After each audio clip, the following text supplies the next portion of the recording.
Орой мэнд хөргөөзөгчтэй MBC News мэдээллийн хөтөлбөрийн шинэ 7 хоногийн даваа гарагийн дугаар эхлэхэд бэлэн боллоо. Мэдээллийн товчхоныг хүлээн авч өснө. Улаан умсмын 1-р огийн тариламжид ургацын баяраа хийлээ. Шуун саарл баг наадам амжилттай олж өндөрлөө. Баруун бүсийн нисэх онгоцны буудлын мэрэгчлэнүүдийн сургалт Увс аймагт боллоо. 1-5 жил ажилласан залуу багш нарын ур чадварын уралдааны дүн гарлаа. Аймгийн мэрэгжлийн хэлтийн газрын нэрэмжит аймгийн аврах шалгаруулах гар бөмбөгийн тэмцээнд 40 багийн нэмэрчид өрсөлдлөө. Цогцлуур 1-р сургуулийн 4-р ангийн нисэн бүлгийн нисгэгчүүдийн дунд өөхөө тэмцээн боллоо. Нийтийн даалдах ухамсарыг сэрэх баярлалаа төв Увс аймагт салбараар нийлээ. Эдгээр олон бусад мэдээллийн дэлгэрэнгээд анхаарлаа хандуулна. Эхний мэдээ хүргэе. Улаан умсмын 1-р агийн иргэд газар тариалан эрхэлж амь амьдралаа залгуулж ирсэн. Тэгвэл жил бүрийн ургац хураалт дуусны дараа ажил үйлсээ дүгнэж алдан оноогоо ярилцаж ургацын баяраа хийдэг уламжлалтай.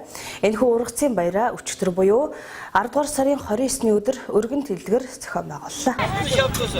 Улаан умсмын 1-р агийн иргэдийн дийлэнхэн газар тариалан эрхэлж амьдралаа залгуулж ирсэн хөдөлмөр чарт түмэн. Энэ жил тус багийнхан 45 га талбай тариалт хийж 500 орчим тонн төмөс хүнсийн ногоо хураан авсан бөгөөд Увс аймгийн нийт төмөс хүнсийн ногооны 3.1-ийг хангах ариун ургац авчээ. Газар хөдөлмөрийнхөө үр чимийг хүртсэн тариаланчид 3 галт хуваагдсан ургацын баяраа хийж нэгэн өдрийг дуухуур бүжигтэйгээр өнгөрөөлөө. Энэхүү баярыг тус багаас сонгогдсон аймгийн хурлын төлөөлөгч баяр авийн тэтгэж гал бүрт 5-ны идэ хундан цагаан хойныг гартуул өгсөн байна.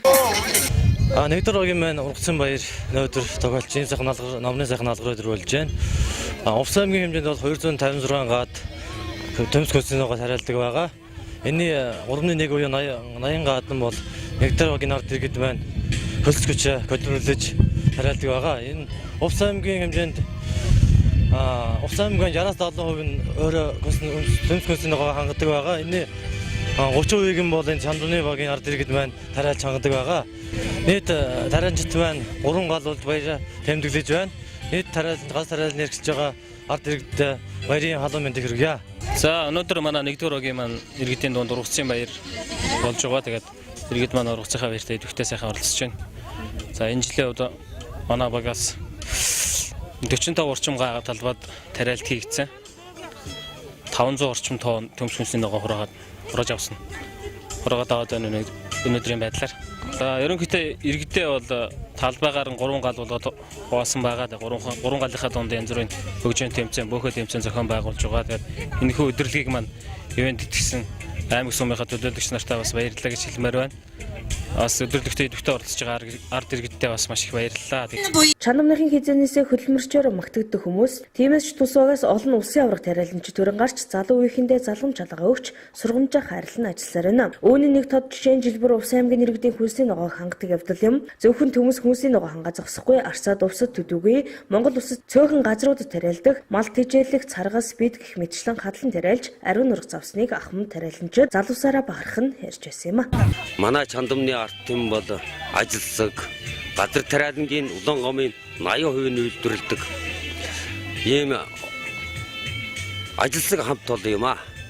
Энэ өдөр баярын арга хэмжээ болж 3 баг гал болон хуваагдаж бид хамт олнороо бүгдээрээ энэ өдөр алтын шаргар намар сайхан өдөр газар тариалангийнхаа баярын ургацаа тэмдэглэн ажиллаж байна.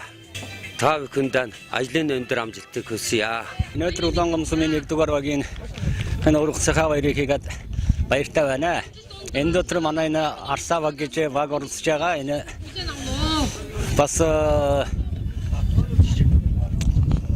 тэр Арсаа багийнхнаа тэр хадлангийн баг бол Монгол улс дээр нь баг хэрэг манай аймагт дөрвөн газар бугадаг тийм тэжээлийн нэг жараа царгас уяу бед гэдэг энэ тэжээлийн өндөр хүчин чадалтай ийм ургамал байгалийн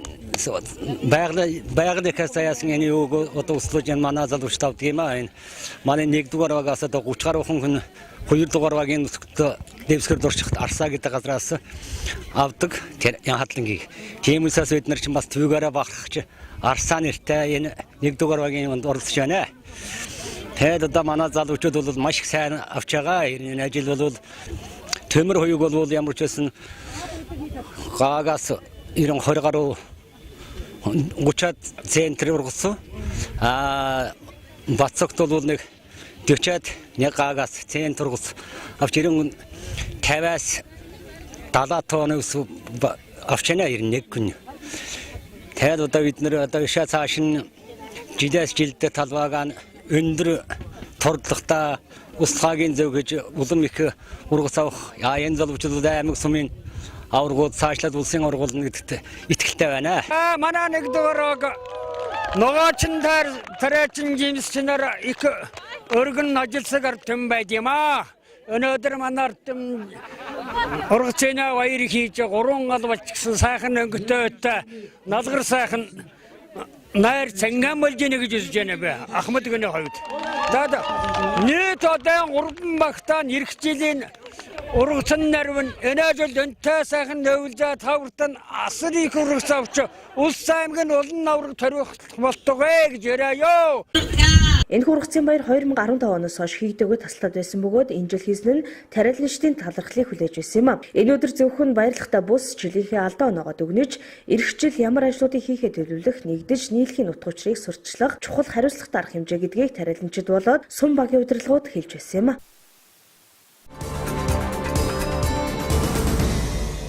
Дараагийн мэдээ Чандан эрдэм ахлах сургууль ардын намын зохиолыг хүүхдэд өвлүүл нүүлдээх төслийн хүрээнд шугуун сарл ардын намын зохиолын тэмцээнийг зохион байгуулсан байна. Тус тэмцээнд сурагчид уран уншилт, шүлэг зохиох, алтаа магтаал хайж өрсөлдсөн байна. Чандан эрдэм ахлах сургуулийн багш нар улсын төсөв харсуулгүй олон чиглэлээр төсөл бичиж сурагчдынхаа оюунд хувь нэмрээ оруулсаар байна. Тэгвэл энэ жил хүүхдийн авьяасыг хөгжмөр хөгжүүлэхийн төслийг амжилттай хэрэгжүүлж байгаа бөгөөд 2016-аас 17 оны хичээлийн жилд монгол хэлний хичээлээр ардын намын зохиолыг хүүхдэд өвлүүл нүүлдээх төслийг хэрэгжүүлсэн байна. Энэхүү төслийн хүрээнд монгол ардын намын зохиолоор 1-ээс 12 дугаар ангийн сурагчдын дунд шугуун саарл тэмцээнийг зохион байгууллаа. Сурагчид туйл хайлах, шүлэг зохиох, шүлэг өгүүлэг, урд унших гэх мэтчлийн төрлүүдээр өрсөлдсөн байна. Өнөөдөр тэгээд авралтын амын зохиолоор хүүхдийн авьяасыг хөгжүүлэх нь сэдвт одоо ажлаа зохион байгуулалт хөтөлбөрийн хүрээнд зохион байгуулсан ажлынхаа тайланг одоо тавьж байна. За тэгээд тэтгэлэгт хөтөлбөрт хүүхдийн авьяасыг ардын амын зохиолоор хөгжүүлэх нь сэдвийн хүрээнд шугуун саарл одоо бага наадмыг зохион байгуулж байгаа. За тэгээд шугуун саарл бага наадмаараа 1-ээс 5 дугаар ангийн 1-ээс 12 дугаар ангийн сурагчдын дунд одоо шүлэг уран унших, өгүүлэг уран унших, за тэгээд шүлэг зохиох, ардын амын зохиолыг одоо аялгуулан одоо зөв уншиж сурах бичих гэх мэтээр одоо ажлуудыг зохион байгуулж байна. За тэгээд мөн энэ монгол хэлний ардын амын зохиолыг хөгжүүлэх сэдвийг өмнөх тэтгэлэгт хөтөлбөртэйгээ одоо уялдуулан холбож одоо хөгжимтэйгээр хүүхдүүд одоо алтаа магтаалыг одоо хайлах зэрэг ийм олон ажлуудыг хийж бүтээлээ. За ингээд жил бүр уламжил болгон явагддаг шугуун сарл бага наадам маань ингээд болж байна. Энэ жилийн онцлог нь эхлэлний эзэд буюу Монгол Ардын амын зохиолоор сурагчдыг хөгжүүлэх юм хөтөлбөр бас манай сургуулиар хэрэгжиж байгаа. Үүнтэй холбогдуулаад манай сургуулийн 1-ээс 12 дугаар ангийн сурагчдын дунд бол одоо энэ хөтөлбөр ингээд хэрэгжиж байна. Ингээд энэ жил бас их зохиолч орчуулгын дашуулгын 60 насны 9 сарын 10-нд болж өнгөрсөн. Үүнтэй холбогдуулаад манай сургуулийн хүүхдүүд ташбарын 6-аас 12 дугаар ангийн хүүхдүүд амьдаа бие биенээ харал залуус түүний ахлагийн сурагчдын залуус түүний устаа шүлэг гэдэг зүйлийг бүгдээрээ уншиж судалсан байгаа. Дээр нь энэ шугуун сарл бага наадмын жил бүр удаан явах учраас хүүхдүүдийн маань хүсэл бүтээсэн ийм наадам болж байна. Хүүхдүүдийн жилээс хүүхдүүдийн ур чадвар сайжирч шүлийн сонголт, цээжлэг ур чадвар хүсэл бүх зүйл дээр одоо хүүхдүүд анхаарч сэтгэл догтлон хүлээдэг ийм наадам болж байна. Амьдаа бие биенээ хайрлах хүмүүсээ алив сайхан бүхнээ бусдаас бүү хармал хэрэггүй үгийн зэвэр зүрхийг нь бүү шархлуул хин нэгнийгээ харанхуй нөхрөө бүүтүүлэх архинд орсон нэгнийгээ шоолж бүүнэ аяа чиний аавчинч байж мэдэн шүү амжиж чи өөрөө алдрын зэрэг төрсөн бол аз жаргалын хаалгыг бусдаа нээж өг. Тус сургуулийн хичээлийн жилийн төлөвлөгөөнд туссан ажлаа үр дүнтэй болгохын тулд сурагчид багш нараа хамруулан тэмцээн уралдаан зохион байгуулж байна. Ингэснээр тус ажил багш хүүхдэд үлдэстэй хүртээмжтэй ойлголцтой үлддэг гэдгийг сургуулийн удирдлагуудын нүүээр хэлж байсан юм а. Дараагийн мэдээ баруун бүсийн нисэх буудлын мэрэгчлэтнүүдийн сургалт Увс аймагт 10 дугаар сарын 27 өдөр зохион байгуулагдсан бөгөөд тесрэг бөмбөгөөр аюул занал хийх сэдвийн дор явагдлаа. Мөн энэ үеэр дэглээ цагаан нисэх онгоцны буудлаас гар бөмбөгийн нөхөрсөх тэмцээнийг зохион байгуулсан байна. Баруун бүсийн нисэх буудлын мэрэгчлэлтэн албан хаагчдын сургалт манай аймагт боллоо. Энэ үеэр дэглээ цагаан нисэх онгоцны буудлаас гар бөмбөгийн нөхөрсөх тэмцээнийг зохион байгуулж дүнгээ гаргасан байна. Ховд нисэх буудлын хамт олон өнөөдөр баруун бүсийн сургалт бүсчилсэн сургалтад оролцохоор хүрэлцэн ирээд байна. Бид бүхэн нийтдээ 12 хүний баг бүрэлдэхүүнтэйгээр хүрэлцэн ирж энэ уралдаан тэмцээн сургалтанд оролцож байна.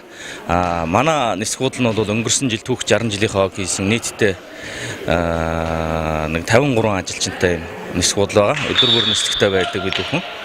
За тэмцээн уралдааны тухайд бол сайхан одоо өрсөлдөөнтэй тэмцээн уралдаан болж байна. Тэгээд нийт энэ тэмцээн уралдаанд оролцож байгаа баг тамирчидтай амжилт хүсье.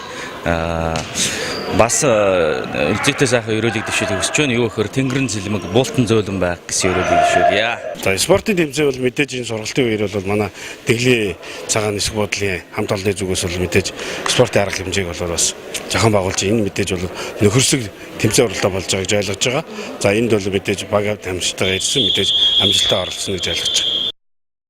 Баруун бүсийн нисэх буудлын мэрэгчлэлтэн албан хаагчид тесрэг бөмбөгөөр занал хийх буюу кор долоо сургалтанд хамрагдлаа. Тус сургалтанд иргэний нисхийн ерөнхий газрын тэргүүн дарга болон говьалтай завхан ховд Увс аймгийн нисэх буудлын мэрэгчлэлтнүүдээс гадна хууль хүчний байгууллагын албан хаагчид оролцлоо. Энэхүү сургалтанд тесрэг дэлбэрэх бодис онгоц болоод онгоцны буудал суурилгдсан тохиолдолд ямар арга хэмжээ авах, түүнийг дэлбэрэхээс хэрхэн өрсөлдсөн сэргийлэх, хууль хяналт болоод эрүүл мэндийн үйлчилгээг хэрхэн хүмүүст үзүүлэх, тус байгууллагууд хэрхэн уялдаа холбоотой ажиллах талаар практикээр туршин үзүүлснээрээ онцлогтой сургалталсан байна. Өнөөдөр 2017 оны 10 сарын 27-ны өдөр манай Иргэний нисхийн ерөнхий газрын баруун бүсийн нисэх буудлуудын бэлтгэл сургалтын өнөөдрийн сургалт эхэлж байгаа. За энэ сургалтын онцлог бол байр объект дээр тесрэг дэлбэрэх бөмбөг тавьсан магадaltaй гэсэн ийм дуудлагаар одоо манай нисхийн дүрмийн код 7 гэдэг сургалт явуулж байгаа.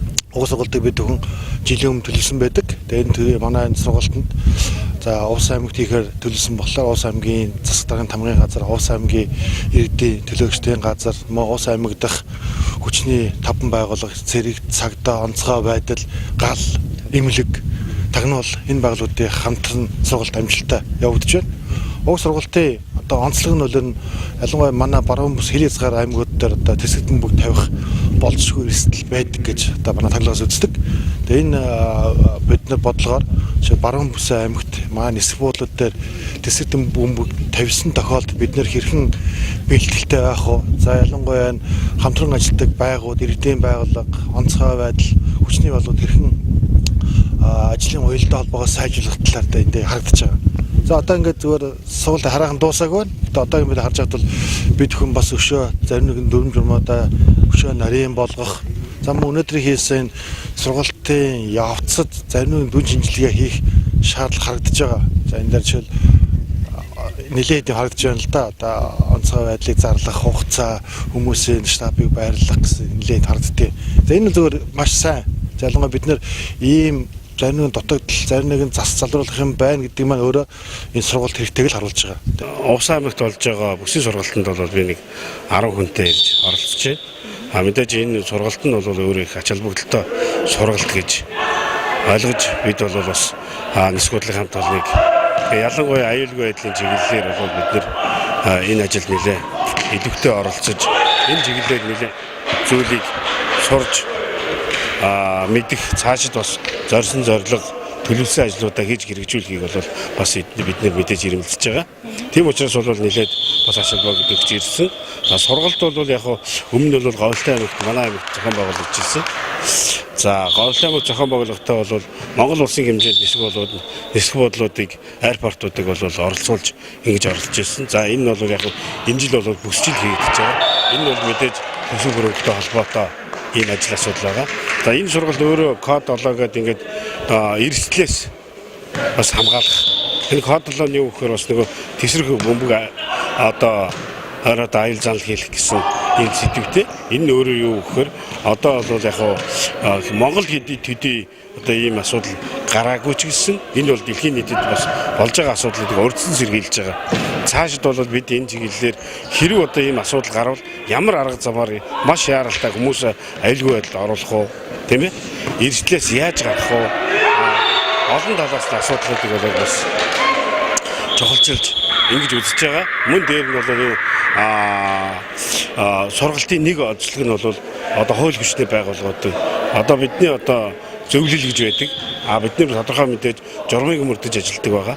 Энийг бол бас өргөн дийлгээр сурталчилж одоо тагнуул, зэрэг цагдаа гэх мэтчлэн энэ хүмүүстэй бол хамтарч ажиллах бололцоог бас улам илүү нээж өгч, улам хамтын ажиллагааг бэхжүүлэх тал дээр нэлээд ач холбогдол өгч байгаа ийм сургалт болж байгаа гэж ойлгож байгаа.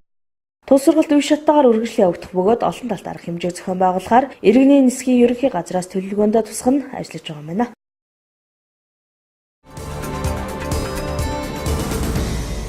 Дараагийн мэдээ. Увсан аймгийн боловсрол соёл урлагийн газраас 1-5 жил ажилласан залуу багш нарын дунд ур чадрын уралдааны зохион байгуулж дүнгээ гаргалаа. Тус тэмцээнд 19 сумын залуу багш нар өрсөлдсөн байна. Аймгийн боловсрол соёл урлагийн газраас 1-5 жил ажилласан залуу багш нарын ур чадварыг нэмэгдүүлэх туршлага хуваалцах зорилгоор ур чадвар уралдааны зохион байгуулсан байна. Тус уралдаанд 19 сумын багш нар өрсөлдөж дүнгээ гаргалаа. За би Чандан Эрдэнэ ахлах сургуульд багаангийн багшаар ажилладаг байгаа. Одоо 4 дахь жилдээ ажиллаж байна. Тэгээд одоо энэ 1-5 дахь жилдээ ажиллаж байгаа багш нарын дунд зохиогч байгаа энэхүү тэмцээнд одоо 1-р эзэлсэн. Тэгээд энэхүү тэмцээн нь болохоор залуу багш нарыг хөгжүүлэх зорилготой тэмцээн болж байгаад их баяртай байна. Тэгээд залуу багш нартай боломж олгож байгаад маш их боловсрол соёлын газартаа маш их баярлалаа гэдгийг хэлмээр байна. Би улаан өмсөн ирээдүйн 2 дугаар цэцэрлэгт 3 дахь жилдээ ажиллаж байна. Тэгээд энэ залуу багш нарын ур чадварын уралдаанд 2 дахь жилдээ орж байна. 2016 оны хичээлийн жилд залуу багш нарын зохион байгуулагч ур чадварын уралдаанд 4-р хайранд орж исэн. 2017 он зохион байгуулагч байгаа залуу багш нарын уралдаанд оролцоод 1-р хайранд орсондоо баяртай байна. Ингээд энэ залуу багш нарын дунд зохион байгуулагч байгаа ур чадварын уралдааны гол ач холбогдол нь гэхээр залуу багш нар нэг нэгнээсээ суралцж гин шинэлэг арга зүгээ хуваалцж гин шинэлэг санаануудыг нэгнээсээ мэдчих авч байгаанаас энэхүү уралдааны маань давуу тал болж байна. Ингээд уралдаанд оролцсон нийт багш нартай цаашдын ажил хөдөлмөрт нь өндрөөс өндөр амжилтыг хүсье.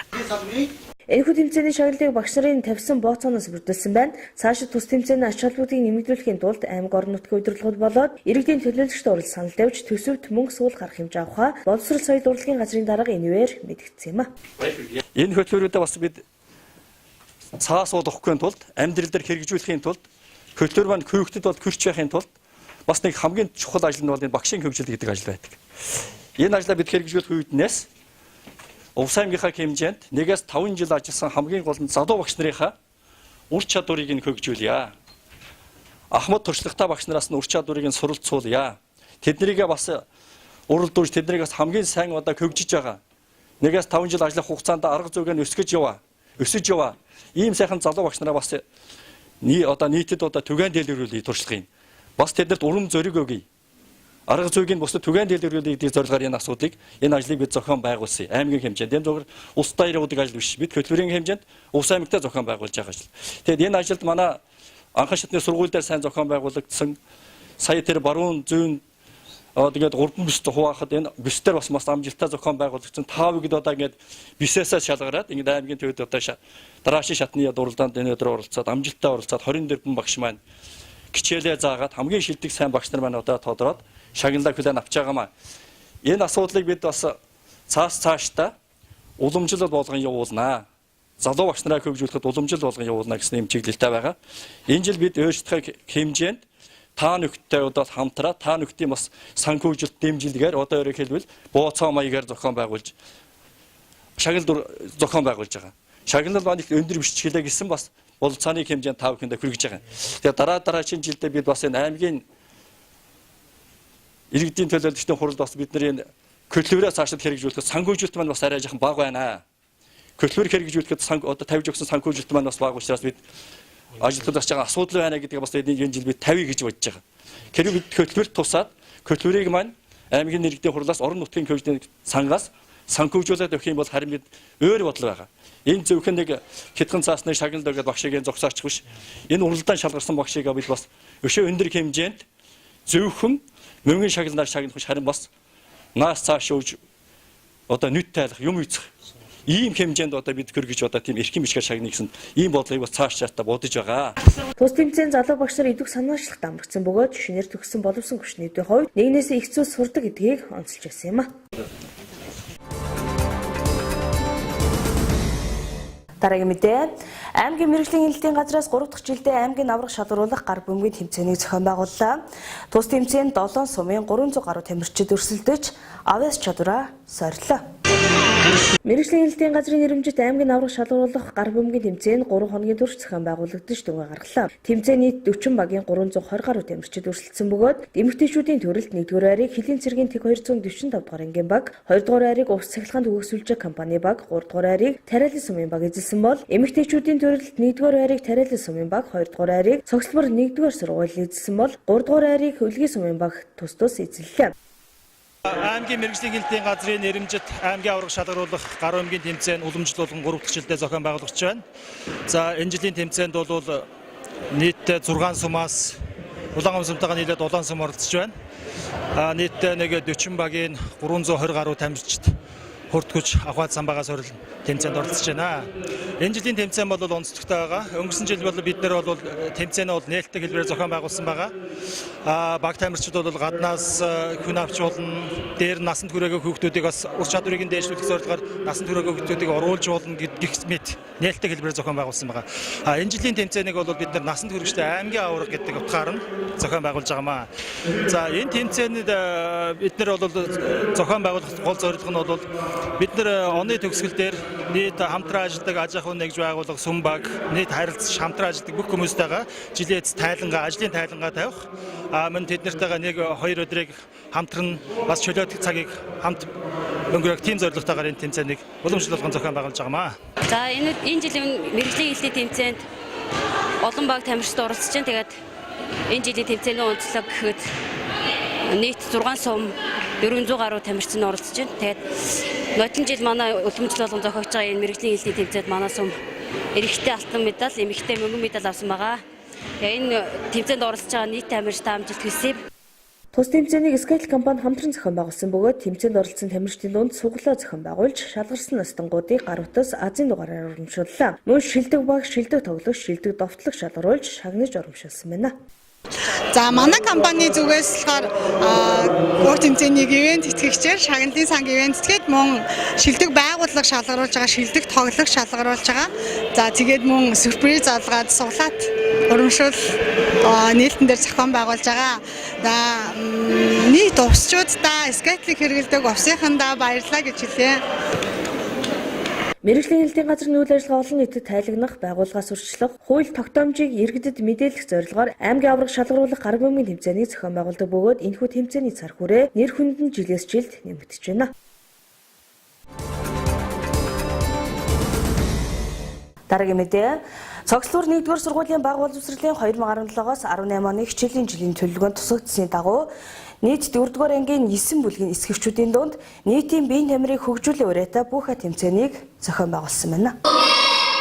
Цогцлбор 1-р сургуулийн 2017-оос 18 оны хичээлийн жилийн төлөвлөгөөнд тусгагдсанаар нийтийн биеийн тамирыг дэмжих өрөөнд дор 4-р ангийн 9 бүлгийн эсгэгчүүдийн дунд буухай тэмцээнийг зохион байгууллаа. Тэмцээн буухай, систем, гэрийн даалгавар гэсэн 3 төрлөөр явагдсан бөгөөд эсгэгчүүд идэх санаачлагт оролцсон байна. Гэрийн даалгавраар эсгэгчүүд хүүхдийнхээ сургалтын орчинд ашиглах хэрэглэгдэхүүнийг гарын доорх материал ашиглан хийсэн байна.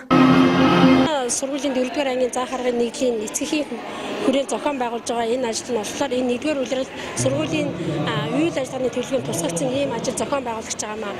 Энэ нь болохоор нийтийн биеийн тамирыг дэмжих зорилгоор эцгийн нэг өрөөг бас зөв боловсон өвлөх ийм зорилгоор зохион байгуулагч байгаа энэ тэмцээн.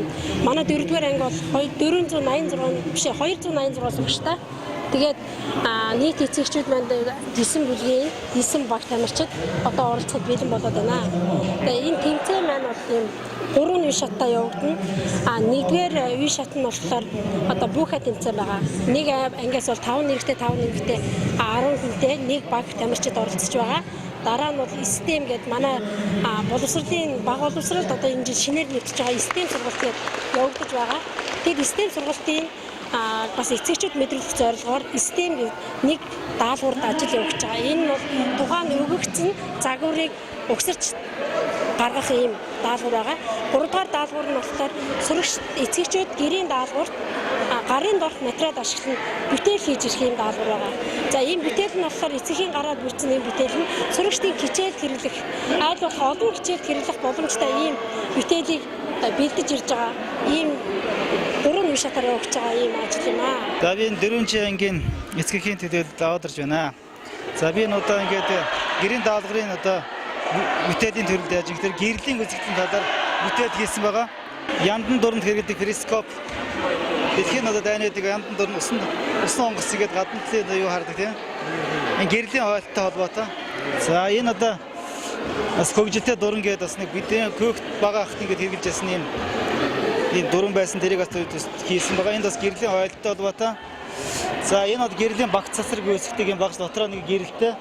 Энийг нэгэ татаад нэг гэрлийн цацраг эндээс гарч гардаг. За энд бол яаж ингэ гэрлийн хугарлыг харуулсан юм зүйл нь байгаа.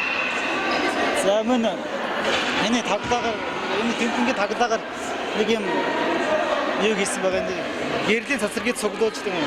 Нэг гадар цуглуулж хуралдуулж яаж ингэ энерги өмтөж халуун хэсэг тийм үү. Энэ дээр бол ерөнхийдөө бас нэг аяг усыг бол зуны халуун бус боломжтой. Ийм одоо багжууд ийм одоо гарын дөрөх материалыг бас хийж энд авчирч тавилаа. Цогцлуур 1-р сургууль хийсэн ажлынхаа тайлангаа эцэгчүүд багш нар сурагчтай хамруулан тэмцээн уралдаан хийж тавьдаг болсноор багш сурагч эцэгчүүдийн уялдаа холбоо сайжирч ахиц дэвшил гарсан гэдгийг сургуулийн удирдлагууд хэлж байгаа юм а.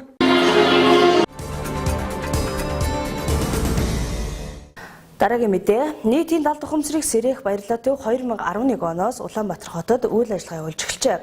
Тус байгууллага байгуулагдсан цагаас олон нийтийн оюун санаанд өөрчлөлт хийх, өөрийгөө хайж болох чиглэлээр олон үйл ажиллагаа явуулдаг бөгөөд Увс аймагт өнөөдөр салбараа нийлээ. Нийтийн далд ухамсарыг сэргээх баярлалаа төв 2011 оноос Улаанбаатар хотод үйл ажиллагаа явуулж эхэлжээ. Тус төвийн багш нар 9 минутын бяцлаглаар дамжуулан хувь хүн өөрийгөө нээх, ухамсараа дээшлүүлэн өөрийгөө олж амьдралаа зөв замаар удирдан зохион байгуулах арга замыг зааж өгч иржээ. Тэгвэл тус төвийн багш Увс нутгийн хүү төвшөндөр өөрийн сэтгэлээр төлөх нутагтаа баярлалаа төвийн салбарыг нийллээ. Өөрийгөө өөрчилсөн энэ сайхан ололтыг эх орондоо буюу эх нутагтаа, Увс нутагтаа авчиръя гэж маш хичээсэн багшийн минь дэмжлэг, найз нөхдийн минь дэмжлэг, дүүнэрийн минь дэмжлэг маш их орсон. Тэгээд энэ офисыгаа өнөөдөр нээсэндээ маш их баяртай байна. Тэгээ манай офисыг Должин сүрэн багш маань цаашаа өргөжлүүлээд өдөрдөө явах юм. 7 хоногийн даваагаас бэмб гарагийн гарагт 10-аас 17 цагийн хооронд үйл ажиллагаа явуулнаа. Увс нутгийнх минь өргөнөөр оролцоороо. Намрын налгарын сайхан өдөр Увс нутгт маань нийтийн далд ухамсарыг сэргээх баярлалаа төвнээ гэж жагаад Ахмад хүнөөд баяртай байна. Энэ төвийн нэстэндээ Увс нутгт үйл ажиллагаа явуулаад нийтээ хэдэн сар болчлоо. Мэдж байгаа хүмүүс анхны одоо үйл ажиллагаанд бас бэхи өргөнд оролцож байсан. Өнөөдрийн хэд олон ёсоор офисээ нээж байгаа маань гэж бодлоо. Энэ санаа ажлыг гаргаж ажилласан одоо Тунараа багшд одоо төвний шав нутгийн хүү төвшөндөрд энэ төвийг одоо хариуцж ажиллаж байгаа Должин сүрэн гэдэг бүсгүй нарт болно. Энэ нээлтээр хамжаа өргөж ирсэн бүх хүмүүст одоо баяр хүргэж амжилт хүсье. Ер нь хүн гэдэг бол сэтгэл амтан байдаг. Сэтгэл амраа малган эдлүүлэхин төлөө энэ хүмүүс үйл ажиллагаа явуулж байгаа. Энэ ашиг хүмүүс байгуулга байх, төр хүмүүс байгуулга. Увс нутгийн нэг хүний ч гэсэн одоо ухамсарын сэргээж сэтгэлийн амраа малган эдлүүлж буруу зам явж байгаа хүмүүсийг зөв зам руу оруулахад их ихний одоо үүрэг гүйцэтгэх байхаа гэж би найдаж байгаамаа. Тэгэж энэ төв маань бас манай төв дээр энэ объект дээр нэгж жагаад бүрчиг баярлж байна. Бүх талаар дэмжиж ажиллахад бид бэлэн байна. Энэхүү төвийн даваагаас баасан гарагийн 10-аас 17 цагийн хооронд байнга ажиллаж иргэдтэй үйлчлэх юм байна. Та өөрийгөө олох амар амгалан мэдрэхийг хүсвэл тус төвийг зорихыг санал болгож байна. За бидний хайдаг хамгийн чухал зүйл аз жаргал байдаг. Тэгээд аз жаргалыг хаанаас олохоо бид нар ерөөсөө мэддэггүй, дандаас гаднаас хайдаг. Тэгэхээр бидний дотоодод байдаг тэр их нөөц боломж потенциалд аз жаргалын хамгийн одоо гүн те тэр боломж нь одоо нуугддаг юм байна. Тэгэхээр бид нар одоо нэг жоохон арилжаа 8 хийгээд мөнгөтэй олцсныгаа ажиглаж ойлгоод байдаг. Гэтэл мөнгөтэй мөртлөөсөө тий асар их ууртаа ч юм уу эсвэл өвчнөтэй хүмүүс их байдаг. Тэр энэ яг аз жаргал яг муу юм уу биш юм уу тий. За дээрэс нь эсвэл одоо аз жаргалыг их нэртэй болоод ч юм уу хүүхдтэй олчхаараа аз жаргалтай болох гэсэн гэж ойлгоод байдаг. Энэ аз жаргалын нэг өшүүхэн хэсэг нь юм байгаа юм. Хүүхдтэй болох, их нэртэй болох тий мөнгөтэй болох, баялагтай болох, байшин савтай болох гэд.